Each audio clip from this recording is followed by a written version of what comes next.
Hey, John, how's it going? Sorry about that. Sometimes out in the country takes a little longer for the internet. Oh, yeah, you're in Florida, right? Yeah, I live out in like farm country now. Oh, really? Oh, it's home base, yeah. So do you have a farm? You grow your own food? Nah, we're looking, we're trying to, what our goal is self-sufficiency, eventually get a place and grow our food and, you know, we're right where all the natural springs are and really good wells. So, you know. Yeah, that seems to be kind of a trend for a lot of people. I'd like to get more self-sufficient as well. I think some of it is just learning some of these things that are important with health and how to like the water and electricity, all that stuff would be nice too. Well, the sun is crucial, for like vitamin D and everything. So I've never been healthier since moving here 2 years ago and training outside year round, and it's been great. How many hours of sunlight do you get a day?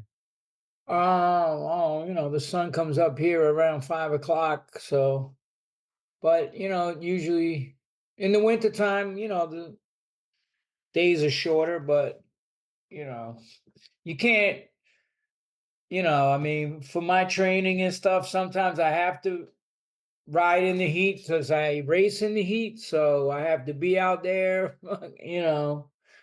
But I mean, I ran 5 today and it was 80, it was hot. So And it's humid in Florida, right? Because I'm in yeah, Arizona. It's it's hot like a here, but it's swamp, it's definitely swamp like here.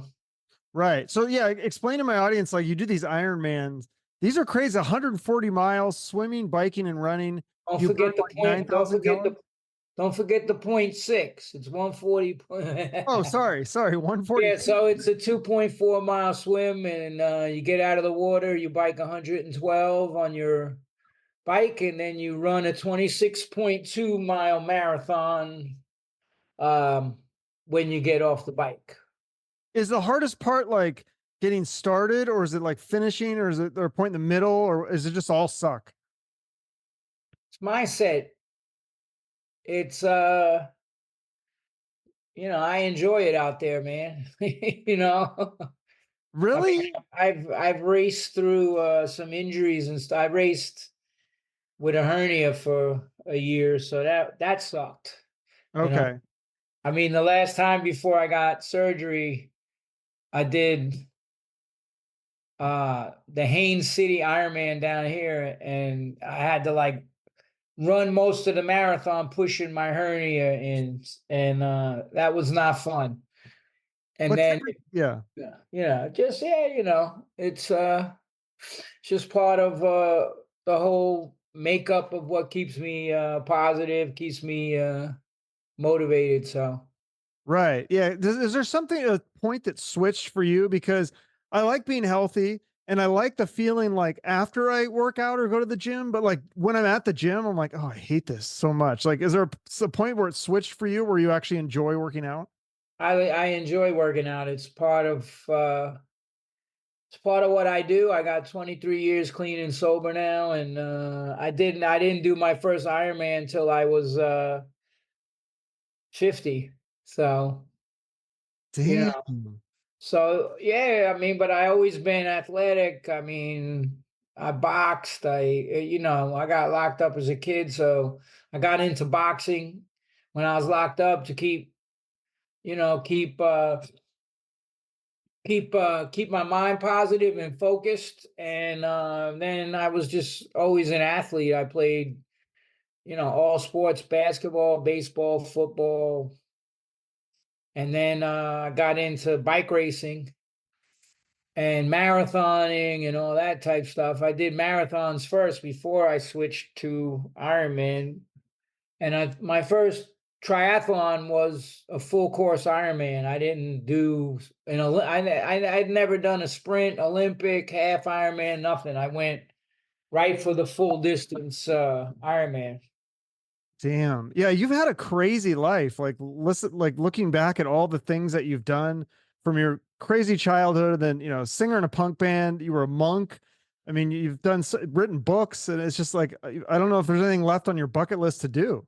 Yeah, I'm filming a movie this year that I wrote, a comedy, and I just finished book number 6, uh, Destroying Monsters. So that's all about addiction. And yeah, just you know, you're either gonna keep busy doing negative shit, or you can keep busy doing positive stuff that's gonna improve your life. I'm 62 this year, so I just keep grinding, man. I don't even like, I make a list every day, and you know, I coach clients in mindset and all different kinds of things. So you know, it's one of the things I say is, you know, time is of the essence. You know, it's our most valuable commodity, and people just waste it, and or waste it on negative things, and that don't help improve our lives. You know, like, I mean, that's the whole thing about addiction.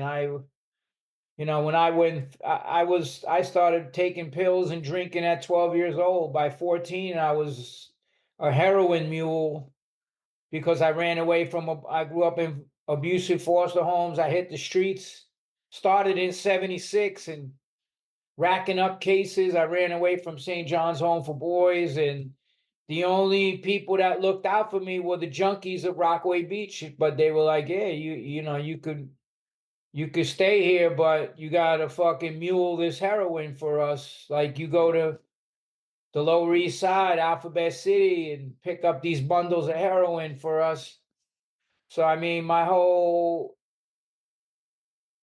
you know, thing with the drugs, it was my entire life. My father was an alcoholic, tried to murder my mom. I mean, it was I mean, I just said at some point I'm gonna break the cycle. I just lost my brother to addiction, the end of 2022, in the middle of writing this book on addiction. And you know, I just was like, I mean, when I was using, I was a fucking maniac, because I came out of a world that was like, unfortunately, if you looked at New York in the 70s and even the 80s and up into the 90s, you couldn't be weak on the streets, man. They would take advantage of you, you know? And so to be a 14-year-old kid, you know, 1976, I was 14, and you just had to do what you had to do. And you know, it got to the point, it was always like I had periods of being clean and then relapse. Like, you know, I started dabbling with the cocaine and the freebasing in 87, and then it just got full blown in 88 to 90. And I mean, I was just robbing fucking drug dealers and out of control, and had drug gangs put KOSs on me, um, kill on sight type situations. And it's just a violent world, you know. The world of drugs is a violent world. And my teacher from India, Prabhupada, said that if you take drugs and drink and do all that, you will eventually die a violent life. It's just, you know, whether you're causing violence to yourself or if someone else is doing it, it's not going to lead to any place good. So that's the reason I know that. And I wrote a chapter in this book, Destroying Monsters, called The Razor's Edge. And that's how we walk every day, on that razor's edge, if we're in recovery. And one slip could be fatal. You know, I lost my guitar player to blood clot. We did the record Up in Arms. We got a big fucking record deal, and he relapsed, and that was it, man. One, it's going to be that time, you know. You don't know what is in these drugs that's out there now. So it's like, you Yeah, it's a can't. lot different now with the fentanyl and stuff. That's Yeah, really it's in dangerous. everything. Somebody I know's daughter just took a Percocet and fucking died because it was laced with fucking fentanyl. They got these pill mills that are just they're just fucking, it's just bullshit, and then they're putting fentanyl in there and it's killing people. And you know, How do we sell a clean, sober lifestyle to people? Because I understand why people do drugs, because they work. It makes you feel good yeah. temporarily, but it's not. And in the long term, it's like you're saying, the path it ends up in violence, either to other people or to yourself. How can we sell, especially to young kids? How do we sell a different path? Well, my teacher came out with expressing, and it's to achieve a higher taste. You can't artificially give up the lower taste in life, and then there's so many things that is referenced to, which is drugs and alcohol. So the nature of the soul is to enjoy, but when you try to enjoy through some artificial means, say intoxication, it's temporary. So, I get on, like I get on a runner's high, man. Today I ran 5 miles. I was, or if I go out on my bike, you know, 4 or 5 hours on the bike, or I'm sitting here writing or anything, people are selling themselves short because the real thing is that the things that are worth of real value in life take time to achieve. But we live in a microwave society where everybody wants to pop a pill, or, I'm going to be happy by doing this, or I'm going to be famous by, putting, I got a TikTok video, I got this, I got that. It's temporary, man. I mean, everything in this material world is temporary, but this way we're heading now is even more temporary and empty and void and just full of shit. It's, and then, whatever. I'm born in 62. You could say, oh, boomer, whatever the fuck, but I'm out there outperforming 20-year-olds. And I'm out producing 20-year-olds. So what's changed? It's the mentality that's changed. It's in Sanskrit, there's a word called sahaja. It means one who takes things cheaply. Like I'm sitting here, I'm a musician since 1981. I never sat there worried about fame or money or anything that I was doing in this world. I did music because I enjoyed it. We slept in a fucking squat when I was starting with the Cro-Mags. A burnt out building. I had to take showers outside in the middle of winter at a fire hydrant. No windows, no electricity. Gang members coming in trying to fucking take the building from us for the slumlords back then, the speculators. They would send gangs in to get us out of the buildings that we were squatting in, because then they could take the building and, renovate it and make millions of dollars. But they didn't understand the people that lived in my building were more violent than the gang members. So that shit didn't work. But it's just, and then I'm going on my bike to be a bike messenger for 8 to 10 hours a day in New York City, no matter what the weather was, to pay for rehearsals for the Cro-Mags and pay for recordings for the Cro-Mags, and going on tour in a broke down van and fucking sleeping on people's floors, and having fucking club promoters rip us off, and worried if we made enough money to get gas to the next fucking town. These people have no idea the austerity that was performed for the love of the art.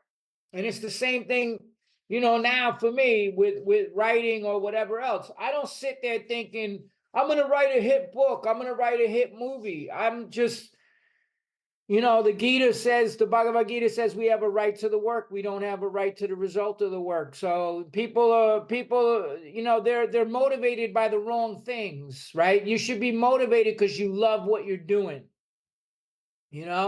and that sadly is becoming lost. And that's why in 30 years, you're never going to see these bands around again anymore. These fucking bands are all fly by night. I saw Zeppelin in 77. I saw Black Sabbath, The Who, all those bands. And I could still put that record on and it means something. It holds up. It stands the test of time. Where the fuck is Blink 182 or any of these bands going to be? All this pop punk crap, emo, where's that? Or any of these. I mean, look, whatever the insanity was that went on in the Cro-Mags, you could still put that record on and it holds up and stands the test of time. The Age of Quarrel. Because for whatever the reason was, all of us were in there 100% and doing it and living it. And that's why, and even the Bad Brains record, the Raw cassette, the Raw sessions, their first album that they did, I was there for the recording of that. I was living with those guys, and they're the ones that got me to go plant-based in 81 and all the rest of the, and get off the drugs for a period of time, and get, HR was the first person to put a microphone in my hand. So like, I was there to see how intense it was and how they were just sold out to the art itself. Nobody cared about paydays and all this shit back then that everybody's just consumed with, fame and all this bullshit. It's like nobody gave a fuck about that. It was we did what we did because we loved the act of playing music itself, But isn't there like a level where you have to be, there has to be some sort of audience. Otherwise, like, what, it's almost just selfish if you're just playing it for yourself, right? Oh yeah, there's an audience, but guess what? The audience can smell the lie. The audience could smell when you're a sellout. The audience knows when it's true. That's why when we started coming up, fucking Metallica was coming to see us. Fucking Lemmy from Motorhead said we were the only band that opened up for them on tour that he came out and watched every single night of the tour, because you never knew what the fuck was going to happen. We made our bones out there in them fucking small clubs. So yeah, but and nobody would give us the time of day in the beginning. That's the way it always is. And then they turn around and say, I knew you guys were going to be, and then they fucking exploit you, like what happened to us. We got fucking ripped off by the manager in the record company. Profile Records robbed the fuck out of every band. Cro-Mags, Run DMC, Smooth the Hustler, every fucking Motorhead, all these bands got robbed by these record company.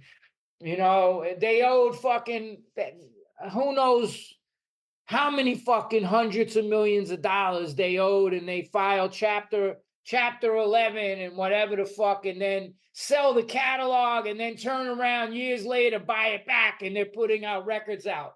These people are fucking slime balls. Wow, I didn't know about that. That's crazy. Dude, you don't even know the shit that goes on with this industry, man. And now look, they got everybody putting their shit on iTunes and all this shit. You get all these fucking downloads, fucking 30 billion downloads, and what do you get? 10 grand? They're just robbing artists nonstop. That's why my whole philosophy with the books now, and even this movie that I'm doing, I'm arranging a team. We're going to start shooting. It's DIY, man. I got big time friends in the fucking film business that want to, that won Academy Awards and do big movies. And they're like, just fucking do as much as you can on your own. My friend told me, Ditto Montiel, he did A Guide to Recognizing Your Saints. He does movies with Pacino and everybody. And he goes, yo, the film business is 100 times worse than the fucking music business. He said, DIY, man, do as much as you can on your own.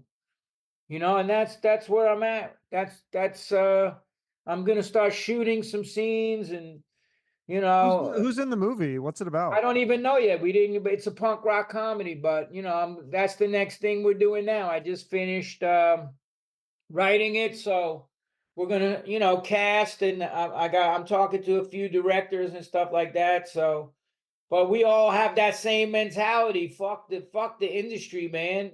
It's the artists come first. That's the problem. All these agents and all these promoters and all these fucking labels thought that they were the reason everybody. No, it's the artists. If the artists don't make art, you ain't got shit to steal, buddy. So that's what I tell these. Everybody always asks me, what would I say to up and coming bands now? And it's like, fucking watch what you sign, man. Because now they're taking everything from artists, and there's no more record business. Like now you have to go out on tour to make money. And now they're taking merchandise percentages and gig money from bands. And they're just pimping you out like you're a fucking hoe, and they're just your pimp, bitch slapping you and taking your money at the end of the tour. Yeah, it's So pretty wild do it yourself. You build up your band, and you build up your movie, and you build up your writing, or whatever it is you're doing. You do as much as you can on your own, man. And then you have some leverage. right. Yeah, because it's scary that venues are taking a cut of the merch. That's like a newer Well, the phenomenon. venues already do that, but then you have the labels are taking merch money too. Oh, are they? Dang. Yeah, because the labels, I don't know how they make any money. Because, like you said, I mean, it's other than the downloads, nobody's really buying I'm records. sure they got some flick behind the fucking door deals going with, these digital platforms. Right. Nobody's songs and nobody's really buying records anymore. No. Nobody's really buying books anymore. It's just. But if you get a song in a movie or commercial or video game, I feel like maybe that's how you can make money off recording. Yeah, well, look what they did to us, Profile Records. We did the beat with the producer of Taxi Driver, the movie Julia Phillips, Close Encounters of the Third Kind, and fucking bunch of movies. And she, they saw us play and were like, we got to have the Cro-Mags in this movie. I talk about it in my book, The Evolution of a Cro-Magnon. They didn't even have a script. When I went to go meet with them, I was like, well, what's the movie? We don't know. We just know we have to have you in the film. And Wow. then what did Profile Records? They wanted such a crazy amount of money to use one of our songs. It was an independent film. I don't even know. I mean, like, they wanted a ridiculous amount of money. We couldn't even call ourselves the Cro-Mags in the movie. They had to call us the Iron Skulls, and they wouldn't use we couldn't use the recorded song. We had to play live, and so that's what you're hearing in the movie called The Beat, with John Savage and one of Kevin Dillon or whatever, one of the Dillon brothers. And it's just, and this is after they're already robbing us. You're already robbing us, and then you're holding us back because you're trying to rob some indie film that you want so much money. They're like, yo, it's like, this is not a big budget film. We're trying to like hook your artist up and and shit like that. And this is just, it's despicable. What's going on. And are those deals that you signed with like Profile and some of these other, are they still in place, or have you restructured deals? You know what? You want to hear something amazing? I've yet to receive one dime. I've never received a royalty check from Age of Quarrel. Wow. Our manager ripped us off. So Profile wanted us, and he says, well, if you want the band, you have to give me my own subsidiary label called Rock Hotel. So he puts us on Rock Hotel /Profile. So that's a conflict of interest. The manager is supposed to fight the label to get the band paid. If the manager is the label, and then he overcharged Profile for the recordings, he put us into debt. He pocketed money. He cross-collateralized all of our publishing and ripped us off. And it was him with the label. never paid us. So I don't listen. I keep making music. I just put out a Blood Clot record last year. Another one called Souls. I don't.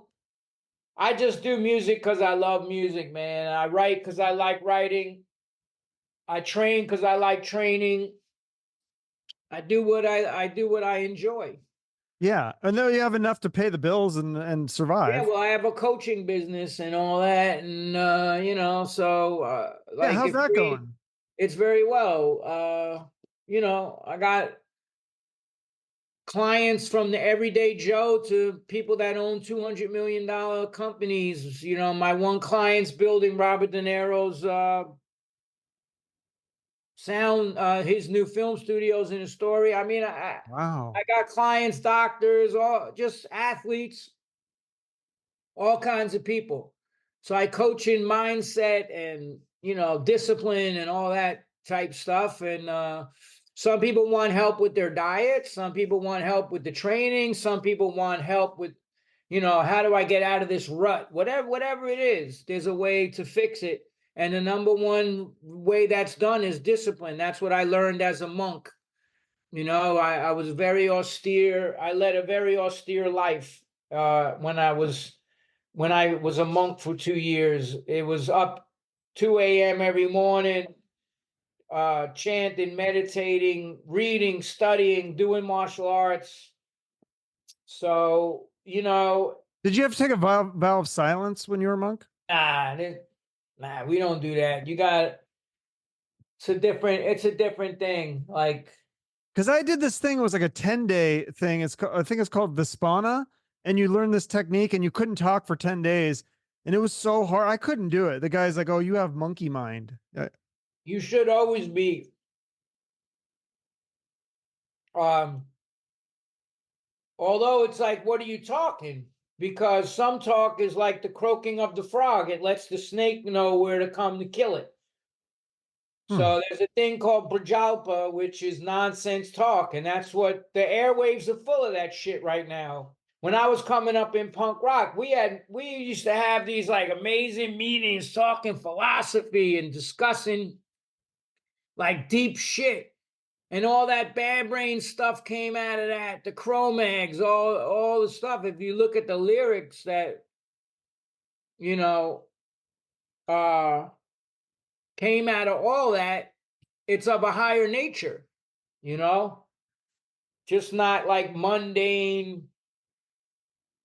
I mean, I'm just like half this shit. I grew up in the 70s, man, listening to Motown and artists that actually fucking said something, even like through the birth of hip hop. And I was working at all the clubs in New York for that in the 80s and 90s. So I got to see a lot of cool shit being in the city, and Yeah. growing up the way I did.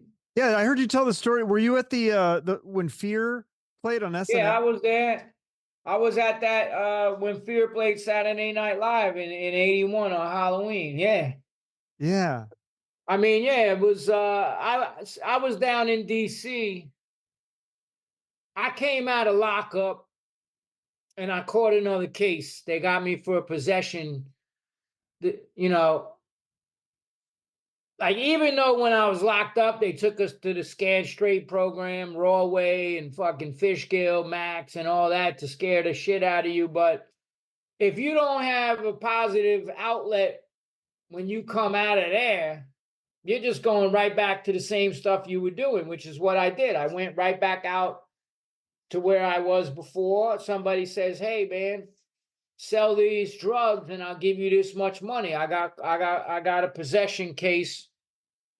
So it was like, get locked up or go join the military, and that's what I did. And Yeah. Tell me, how did you were in the Navy? Because I thought you couldn't have a criminal record if you joined the no, but military. it was a juvenile record, and my Oh, recruiter was able to bury that. And I did well on the ASVABs, which is the military entrance exam. right.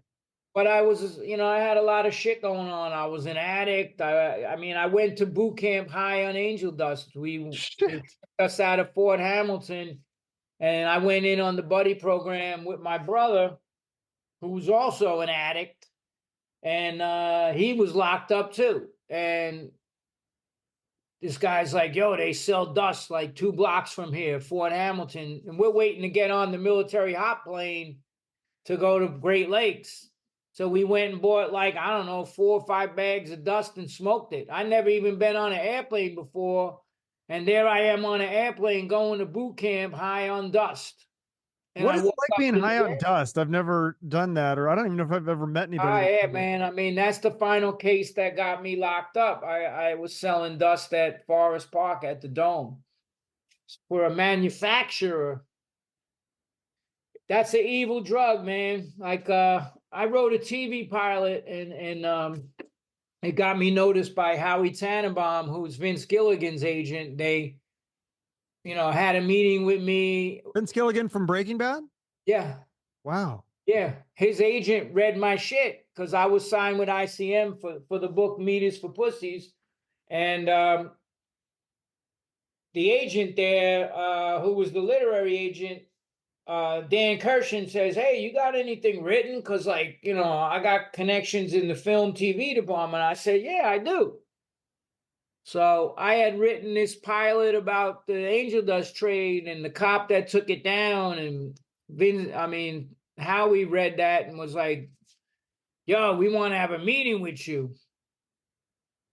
So yeah, he represented me, but it was the insanity of that drug world. And initially I started writing it just about my experiences and, the crew that I had. This guy, Computer, he was whipping up on top of Houdini's grave, like just a fucking madman. And then this guy, Disco Mike, who was mobbed up, was like the protection, and he was drugging and raping kids in the park. He ended up getting killed by the mob.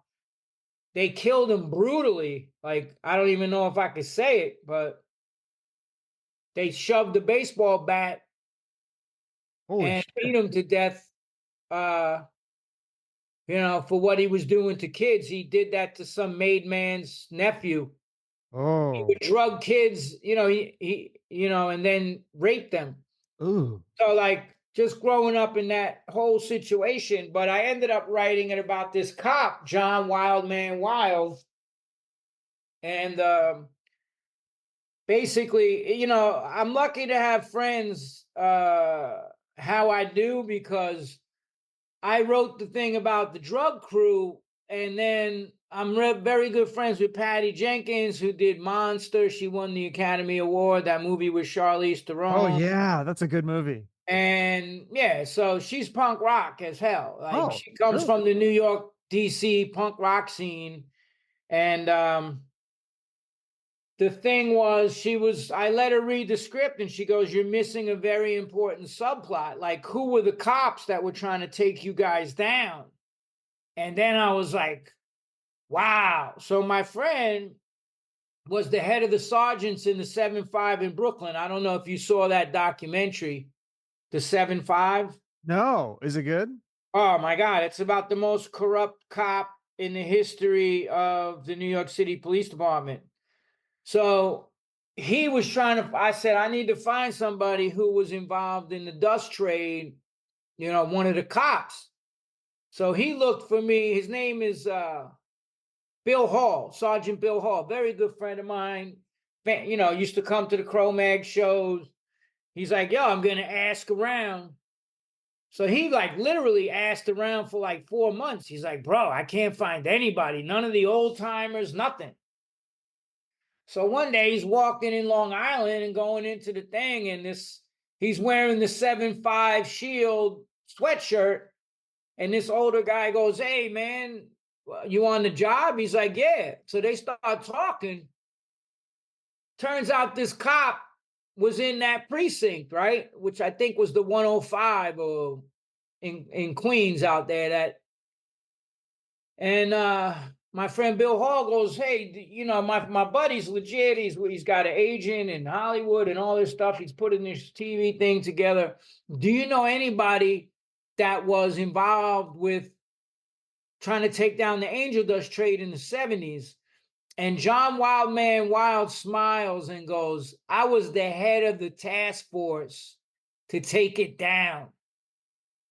And then I said, my friend told me, and I was blown away. And I was like, yo, you think this guy will meet me? He's like, fucking here. Call him up. He's like, yeah, come out to Long Island. We'll meet in a diner. I'm sitting there with my friend who's the cop.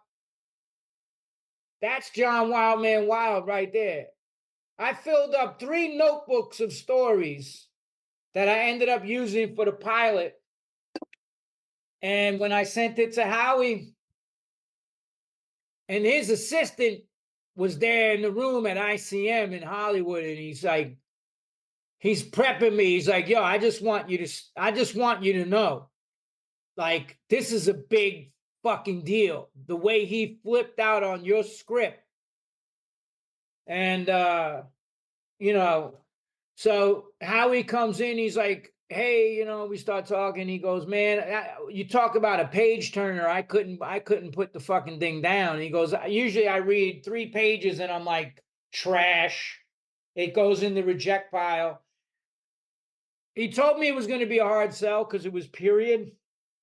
So, I mean, he sent it around to everybody, and I still have a relationship, you know, with them, and they got acquired by CAA. So we'll see what happens. You know, like I said, I love writing, so I don't, I just keep the content going, but it's just great to have a lot of friends in my camp that I can bounce ideas off of and let read my scripts and all that and give me, I mean, if Patty didn't give me that advice, I don't think it would have got the response that it did. Yeah, you have some crazy friendships. Explain to me how you know Joe Rogan, because you did his podcast. He wrote a recommendation for your book. Well, I'm very good friends with Brian Callen, who did The Fighter and the Kid.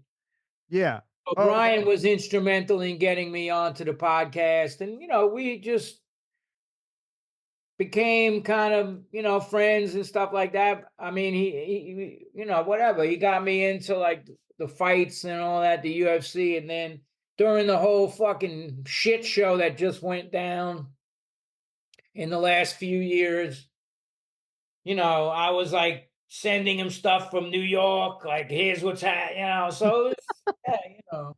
Wow. I mean, I have a lot of respect for him because he risked a lot to let every side of the whole thing speak when everything's being censored and you're not getting to hear from all sides. Then that's not science. That's propaganda. And that's what people were subjected to. And and then they came out trying to destroy him. Yeah. I mean, I suffered a similar thing, except I didn't have $120 million deal on the table. But, you know, there's bands that wouldn't even risk losing a $10,000 show guarantee or selling a few shitty T-shirts because they didn't want to speak up to what the fuck was going on. So, I mean, I just have respect for him in that regard. And it seems like a lot of people feel like are kind of coming around to his side of things. Well, his side is the side of truth. You know, like, what are you going to say? You know, every time he says something, it's like, and the thing I like about him too is he admits when he got something wrong.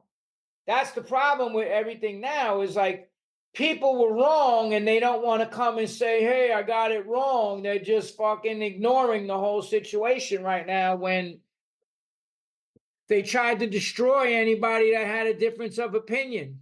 And that's because they were told to do that. And, you know, for instance, I'll tell you one example. At the beginning of 2020, when that pandemic hit, Joe said on the podcast, there's nobody that's getting hit harder right now than Bill Gates. You know, and he's given so much money in philanthropy and done all this work. I said, bro, that dude is not who you think he is. No, he's not. He's a fake philanthropist. Everything he invests, everything he gives money is things he's invested in that's going to pay him a return. Right. And then now he just openly fucking slanders and speaks the truth about the guy, what he's doing. The Bill and Melinda Gates Foundation have enriched themselves off of all the shit that they're doing. Well, and he's buying up a bunch of farmland, which is very he's like interesting. he's the biggest private farmland owner in America. He's pushing GMO crops, like he wants to shoot dust into the atmosphere to, all this, like. It almost sounds like conspiracy, but it ain't no conspiracy. It ain't no conspiracy. He's telling you, this is a guy that stood up and said there's too many people on the planet, and then he wants to save everybody on the planet. I don't want to really delve into the whole shit. I've made, I have a friend who owned a restaurant in LA. I wrote books calling out the Bill and Melinda Gates Foundation and all the shit they've done and their program and what, Vandana Shiva, what she uncovered about him with his farming practices in India and his so-called. Wait, I don't know about the farming practices in India. What happened there? Yeah, go look up what he's done over there. Vandana Shiva, if you just Google Vandana Shiva, she tells all the shit about how he's involved with Monsanto and what they're doing to the farmers over there, why the farmers are drinking pesticides to kill themselves, and because they're in debt, and the only way they can get out of debt for their families is the insurance money that they get after they're dead. And that's the whole thing. And I've been saying this for years. This whole space of GMO food is not to make more food for the world. It's to take control of the food supply. Everything Bill Gates does is about control. Look what he did during the whole shit. He invested $55 million and multiplied his investment by 10. He made over $500 million on the COVID shots. The day he dumps his stock, he goes on TV and admits they didn't work and we have to do a better job next time. And here's the thing. He was able to come on TV with no credentials, scientifically or medically, and tell people, I quote, people think they have a choice whether or not to take it. You don't have a choice. That's because the Bill and Melinda Gates Foundation are the largest donators to NPR. They give all this money to the networks. This guy. They also fund a lot of the studies that say, "Oh, this does this or this." Yeah, of course he does. But look at the vaccine injuries and deaths that he's caused experimenting on people in Africa and India. Sterilization, deaths, all this stuff. Look at Fauci. Anybody, if you read the Fauci book, I need to read that. I downloaded. Well, you should, because Bill Gates is right in there. And the same thing that Fauci did during the AIDS crisis, he used the same playbook during COVID. And I knew what he did because I was in New York.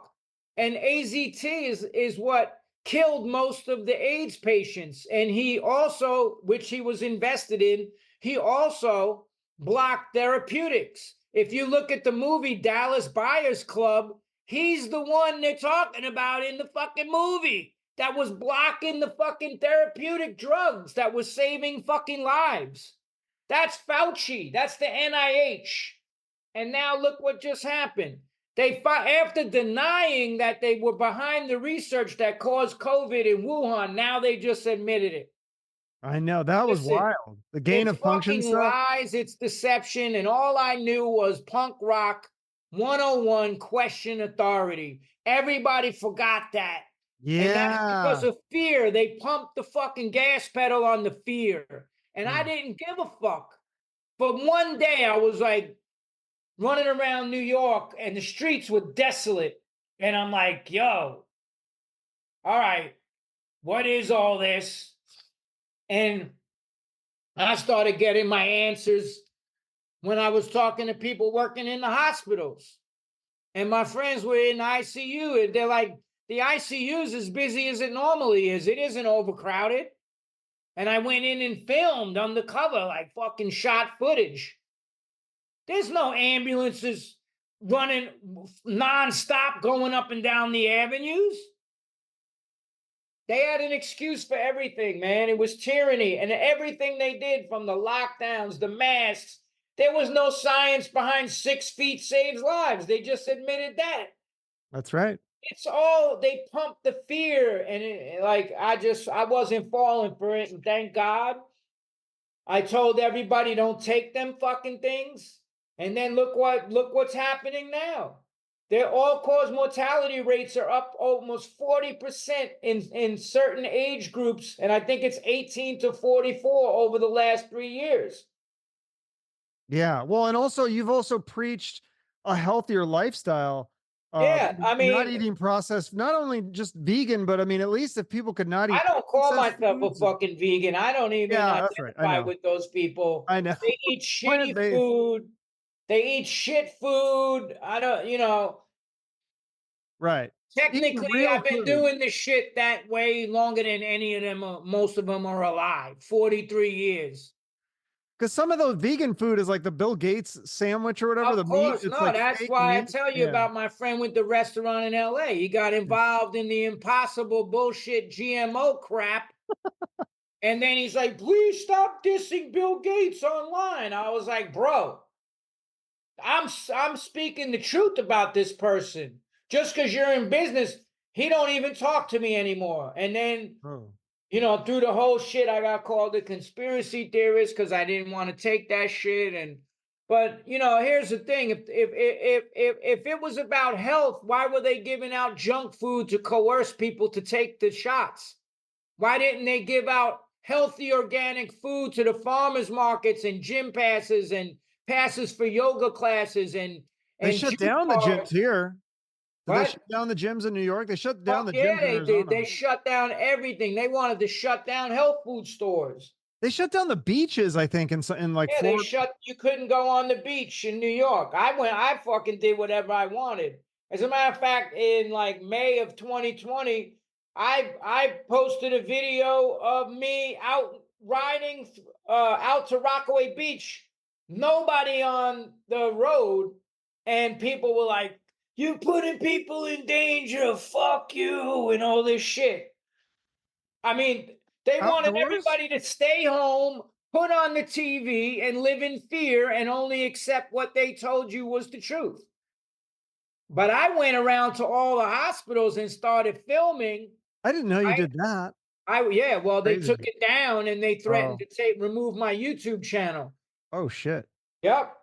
And I said, where's the crisis? I said, I have a friend that works upstairs.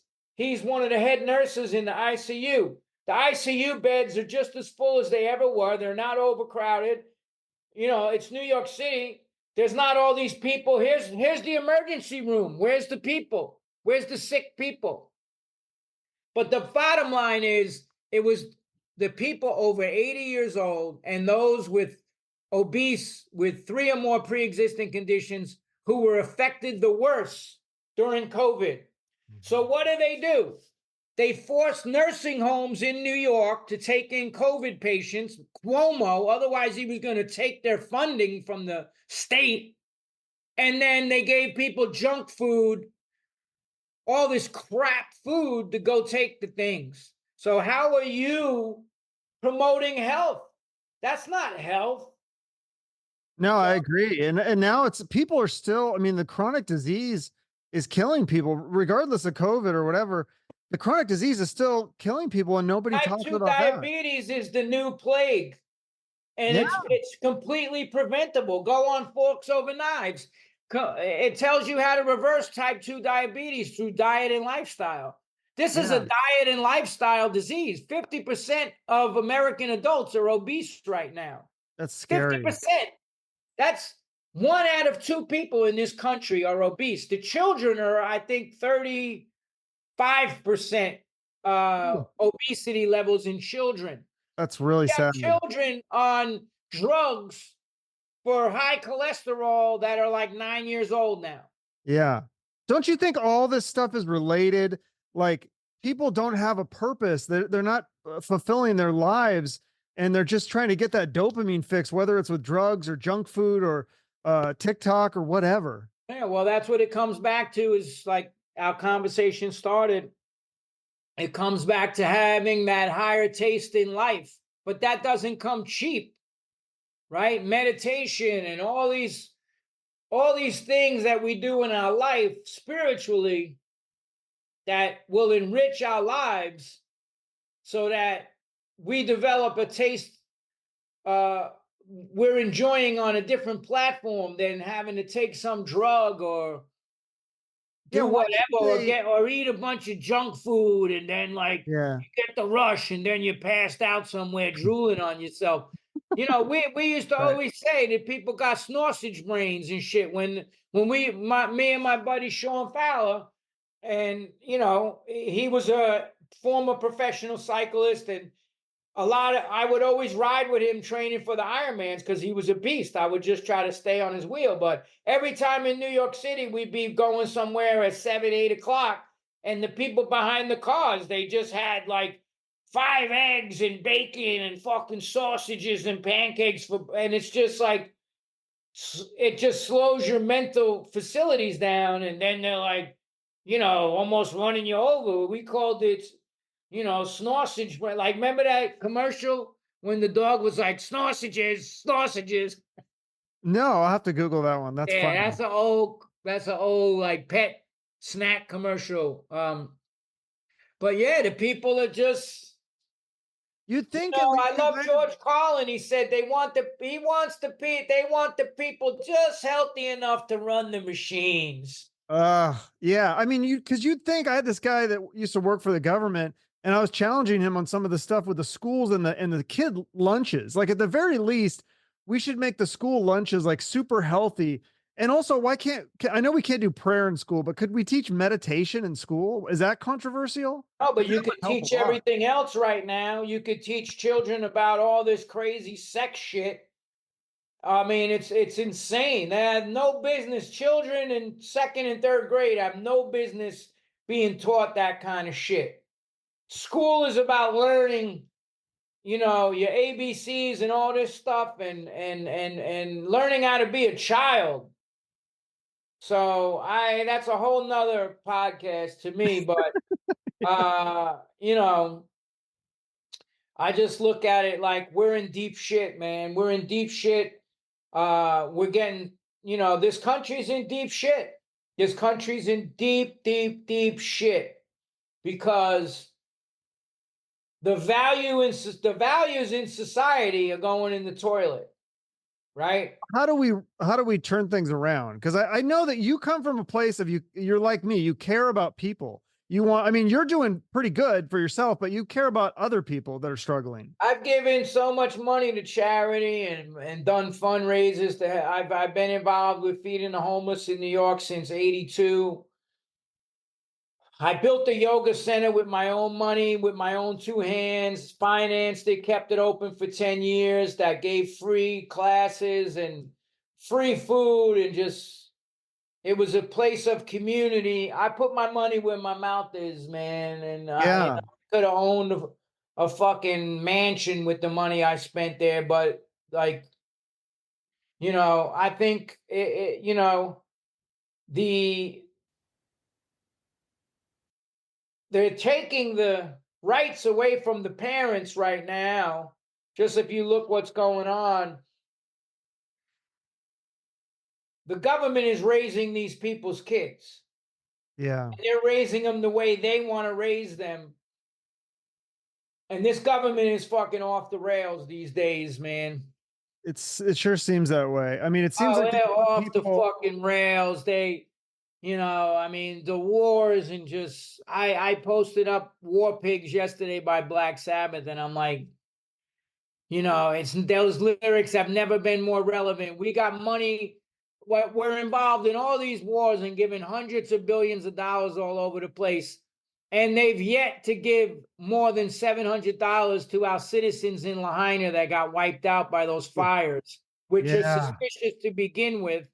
But they also, and I was watching Rogan, and he was talking with Terrence Howard lately, which was a pretty fucking wild podcast. And he I'm only like 30 minutes into that one. They accidentally gave Ukraine $7 billion extra dollars, right? Whoops.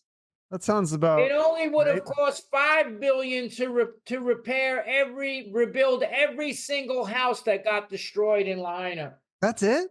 That's it. And what did they give the citizens of America? $700. They got tens and billions of dollars to give. And now, look, I just read this whole thing about how the Social Security's fucking running out and getting wiped out. And they're giving your grandma, my mom, for that matter, who gets a Social Security check that she paid into her whole life, people that are bringing their elderly people into this country now, just recently in the last few years, are getting more money than our people in America that paid into Social Security and the VA and everything. They're screwing the vets. My brother had to get a medication, and they wouldn't give him they said, oh no, the doctor, they sent him to an outside doctor. They said, you need this medication. The VA comes back and says, nah, we're not paying for that. They also, my brother's 75% disability from the in the Navy, right? So they in November they said, we're not covering any part of your rent anymore, right? He had to go with his caseworker and fight for months, and then they only gave him 1 year more, right? This is a guy that got hurt defending the fucking country, my brother. Then they wouldn't give him they wanted to give him some knockoff cheap version. He looks at the side effects, lymphoma and all this other shit off the cheaper drug.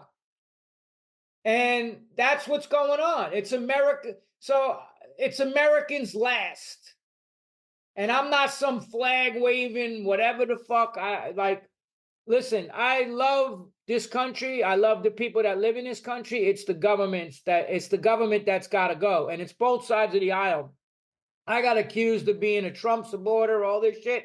I never voted for that dude. As a matter of fact, he's the one that initially rolled out Operation Warp Speed without the proper clinical trials. They rolled that shit out. And the guy he put in charge said, you don't have a choice. We will come into your house. Americans don't. We will inject you by force if we have to. The person that he put in charge, it was some Spanish general or whatever the fuck that was in the army.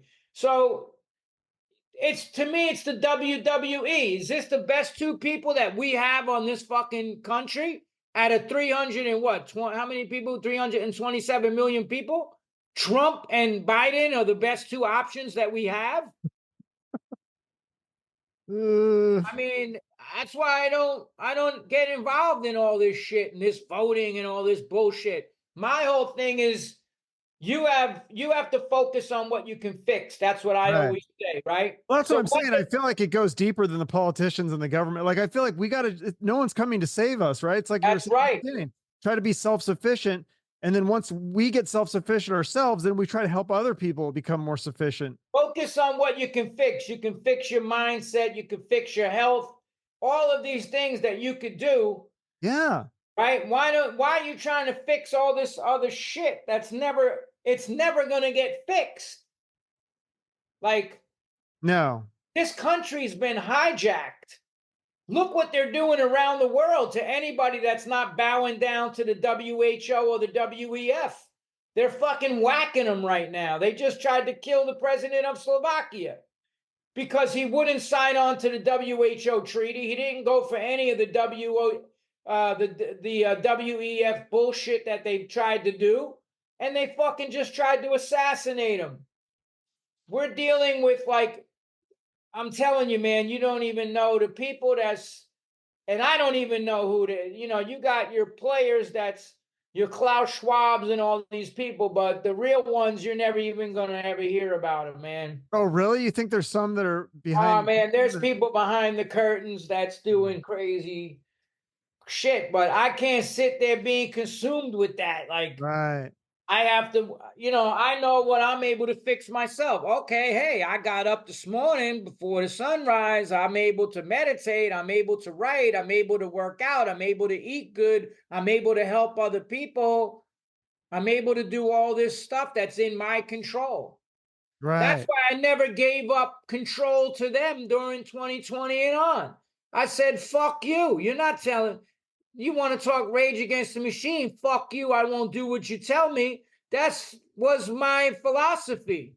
Except they kind of did do, they were like the opposite. Hey, I'm fucking punk rock. I've been going to punk rock shows. I saw the Ramones in 77. I was going to Max's, fucking CB's, all this shit, punk rock, then hardcore. It was supposed to be this movement of like, yo, all these bands, there's no justice, there's just us, and smash the system and all this shit.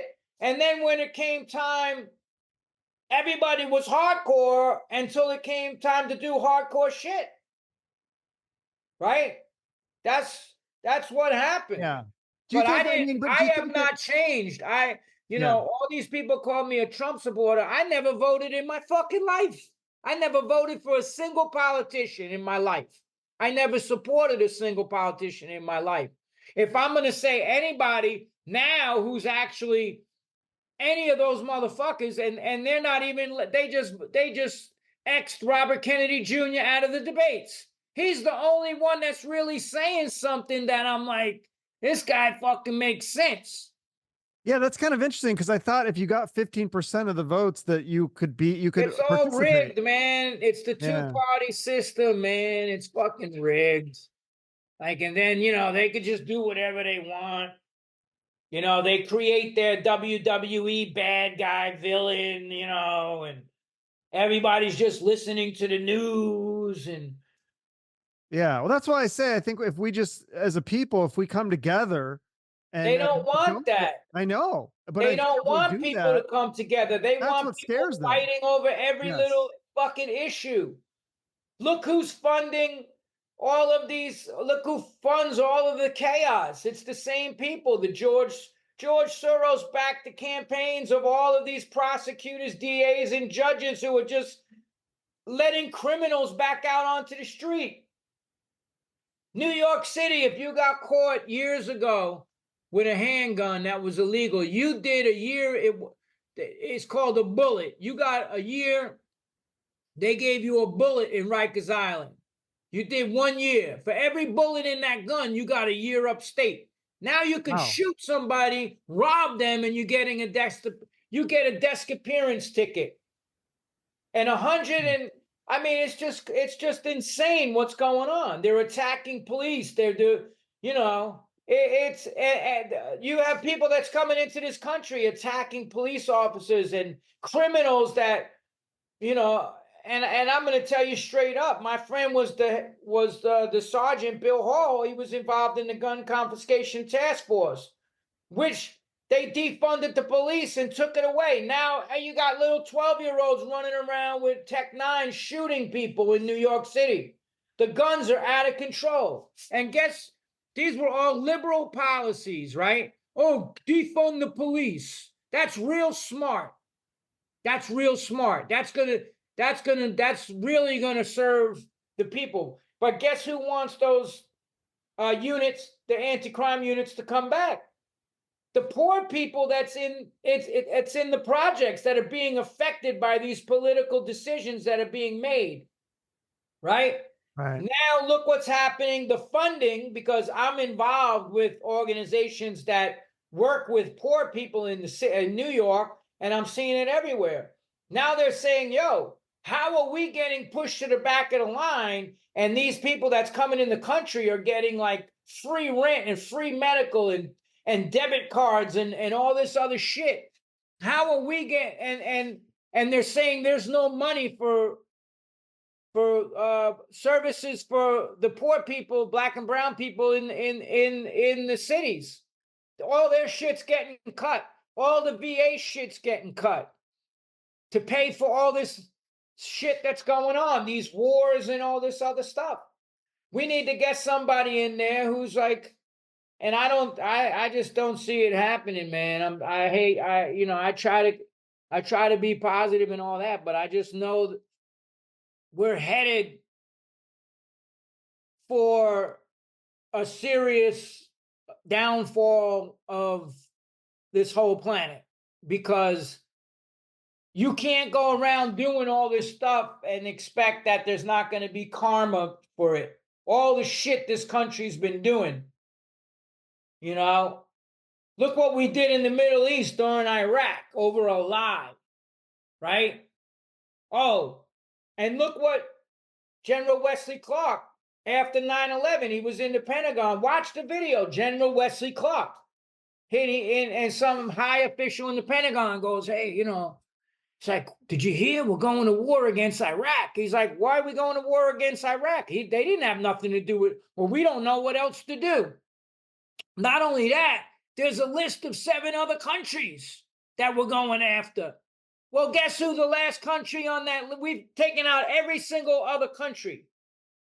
Guess who the last country on that list is? Iran. They just killed the president just died. I don't know how. Man, come on, man. Yeah. Dude. There's some crazy shit going on. Listen, man, everybody better start fucking turning them TVs off and stop looking out and start looking in. That's the solution. You want to know how to help these kids? Get them off all this crap. This food that's poisoning their minds and all of this crap coming from these phones and all this shit. They're just, I just watch these kids when I'm in New York, and I'm like, they just sit there. They don't even, they just like, they're all absorbed in the phones, and they don't even know how to have a conversation with people. That's why you see these people online, and they come out their face like being disrespectful. And I'm like, yo, pal, like, you better mind your P's and Q's, because, I come from a different world. And I had one that was popping off nonstop bullshit on me. And then last summer, I ran into him on the spring. I ran into him on the street in New York, and he put his head down and tried to walk by me. That didn't happen.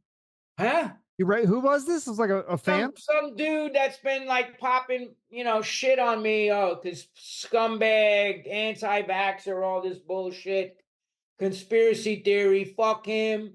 I mean, it went to the point where they were writing emails and to my clients and telling them I'm fucked up and having me canceled off of like speaking gigs and all kinds of shit. And telling my label to drop me, telling distributors don't carry my records or books. I mean, dude, it's insane what these people did. Did any of it work? Did any of those things happen? Yeah, it did to a certain degree, but I don't care. I like, you know what I told them? You tried to cancel me online, motherfucker. I had people try to cancel me in real life on the streets in New York, which means taking your fucking life. You think, I mean, I don't care, because I'm not in it for all this bullshit, right? There's always going to be things you got to deal with in this world. But, this guy was roaring like a lion. And when I rolled up on him on the street, I had just come from the gym. I put my bag down. I said, here I am. Oh, man, come on. I was like, bro, words have fucking consequences, bro. When you try to stop somebody from being able to pay their rent and their bills and fucking put food on the table, that's a type of violence. And that's what you were involved in that against me. I said, why don't you say anything that you were saying online right now while I'm in front of you? And he walked away like a church mouse. Because that's, listen, I come from that, you're respectful to people, because if you were disrespectful to people in the world where I came up, you'd be killed very quickly.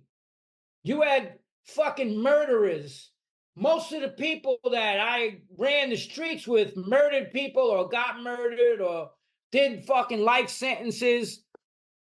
Did you ever get close? Did anyone ever put a gun to your head or anything? Are you fucking kidding me? I got shot in Forest Park. I had fucking people try to rob me. I don't know, probably a fucking dozen times. Wow. With guns. It didn't, but the thing is, I had a certain amount of street awareness that if somebody, if you're standing back, that's a different story. But I know I always tell this story. I went to go set up the drums for Earl at the Negril Club. This was like 82.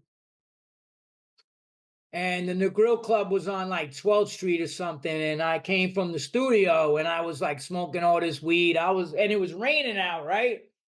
So I'm walking on 10th Street and I'm stoned and it's pouring rain. I'm 20 years old, but I was already, I'm training my whole life in this street shit. Like, I never flip out when there's like, and I'm walking down the street and these two dudes are standing at the top of this stoop. And I was just like, I didn't pay it much mind. So I'm walking and then one comes down the stoop and fucking pulls out a 44 Magnum and puts it to my head. And I was so high, I was like, he started going through my pockets. And it took me like probably 10, 15 seconds to be like, this motherfucker's trying to rob me. So, he thought that no reaction was like me being shook. But it was just that I was so fucking high. I just smoked like, I don't know how many spliffs.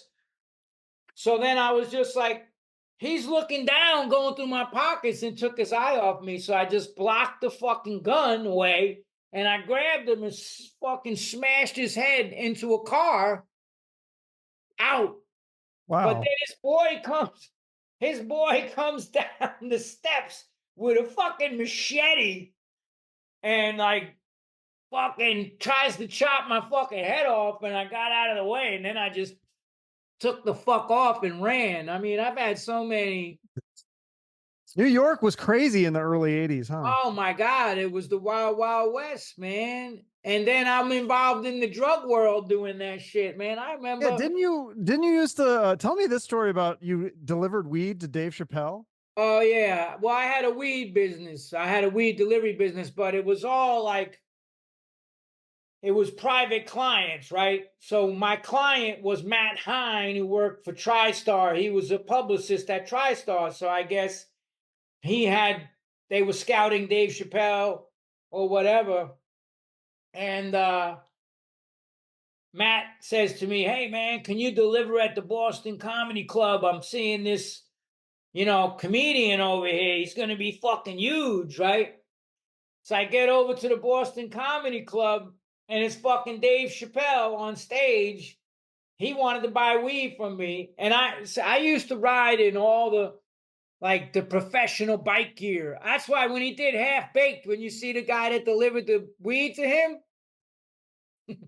I'm like, but that was me kind of, because I used to ride and I would take the water bottle, which was black. I wouldn't carry a backpack because the cops, they looked for that. Like you carrying a bag. I just looked like I was out riding the bike, but I had 2 water bottles, and in each water bottle, I had these bags of fucking like 2.5 grams of hydro, and I had like 30 of them in each water bottle. So I would deliver those 60 and then go back and re-up. I delivered to fucking Harrison Ford's photographer, like, what? Harrison Ford's people got into, fucking all these models. Harrison Ford? I cannot picture him smoking weed. This guy smoked weed Harrison Ford in Hawaii, where he lived, was like, my friend was taking pictures of him. And he goes, hey, you want to smoke some weed? And he breaks out some shit. And my friend took 2 hits and he's like, yo, oh man, this is fucking garbage. He's like, try this. And he gives Harrison Ford some of the weed that I sold. He's like, where'd you get this? He's like, this dude in New York. He's like, so then, like, whenever Harrison was in New York, the photographer would call me and be like, yeah, Harrison. I never met him. But Dave Chappelle I delivered to, and then Dave Chappelle blew up in like a year and went from nobody to like, he lived in this, on 2nd Avenue, there's this building of like multi-million-dollar condos that are like apartments that are like duplexes. And the next time I delivered to him, like he called me again and I was like, he was living there. I was like, wow, man, you're doing good, huh? And then Half Baked came out and I delivered to him there a few times and it was always the same shit. Like an $8,000 to $10,000 racing bike, all the pro shit with the shit in the water bottles, no backpack. Did you ever get caught with the water bottle? That's a pretty good trick. I never got caught. I never got caught until they just started pulling anybody over on a bike. And then I had my friend drive me. And somebody did some stupid shit one night. And that's what got me caught, So, and then they thought I was, because there was services that were, my friend Gibi Dejani, God bless him, he passed away from Lou Gehrig's disease, like, I think 2018. He wrote a comedy called We D, which was about one of the first delivery services. But I worked for the Pope of Pot, which was the initial first delivery service. And if you Google the Pope of Pot and bring that dude up, his name was Mickey. He wore a big Pope hat and like his number was 1-800-WANT-POT. And the phone banks that took the calls from the clients was across the street from the Tombs, which was like all the courts downtown on Center Street. And then you would go to this comic book shop on 9th Avenue and 14th and pick up your weed. But I worked for him, and he had this, like, my friends robbed him in the 80s because he had this Church of the Realized Fantasy. I think it was on 10th Street. And he would hold mass in a Pope outfit, and the communion that he gave out was a hit of MDMA.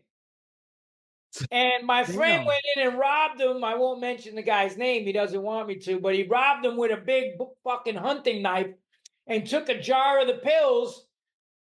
And Mickey, the Pope, called the cops. And the cops, the undercover officers knew my friend. And they're like, these 2 cops, the Craig brothers, they're famous. And I know them because I practiced with Ron Van Cleef, the Black Dragon, a little bit. And they were both his students. And that's how I knew them. And they just knew. I remember one of them, like this guy, big black dude, was just fucking these cops up in Tompkins Square Park, and they're trying to put the cuffs on him. And this guy's like, he was a good boxer, and he was fucking bang, bang, bang, knocking these fucking cops out. Greg pulls up in the anti-crime unit, jumps out, puts the guy in a fucking arm lock, because Ron Van Cleef taught Aikijitsu.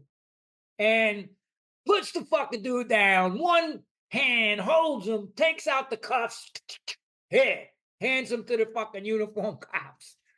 But those cops grabbed my friend and they're like, yo, give us back the pills. And they got the pills and gave them back to the Pope because MDMA was legal back then. Oh, okay. Weird.